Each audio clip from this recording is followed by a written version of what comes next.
રાજકોટના ધોરાજી રોડ ઉપર મહિલાઓએ ચક્કાજામ કર્યો છે. એના દ્રશ્યો મેં આપને બતાવીશું. ધોરાજી રોડ પરના નવા રેલવે ઓવરબ્રિજ પર ચક્કાજામ. રેલવે ઓવરબ્રિજ બન્યા બાદ ફાટક બંધ કરાતા ચક્કાજામ કરવામાં આવ્યો છે. ફાટક ખુલ્લું રાખવાની માંગ સાથે સ્થાનિકોએ ચક્કાજામ કર્યો. મહિલાઓના વિરોધને લઈને રસ્તા પર વાહનોની લાંબી કતાર જોવા મળી. પોલીસે ચક્કાજામ કરતી મહિલાઓની અટકાયત કરી છે. આ દ્રશ્યોમાં તમે જુઓ, મહિલાઓ રસ્તા પર બેસી ગઈ છે અને વિરોધ નોંધાવી રહી છે.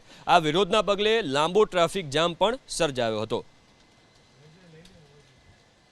આની પહેલા 15-20 દિવસ પહેલા બેઠા હતા, આંદોલન કર્યું તો અમને કોઈ જાતનો રિસ્પોન્સ મળેલો નથી. છતાંય આ પુલ બન્યો છે તો અમારું ફાટક બંધ છે. અમારો 16 વર્ષનો રસ્તો છે, બરાબર. અત્યારે અમારા નાના બાળકોને કેટલું હેરાન થવું પડે છે. અત્યારે બધી બાજુથી ઓલી મારી દે છે ફ્રેશ પટ્ટી, બરાબર. તો પછી હાલવાનો રસ્તો નથી આપવાનો.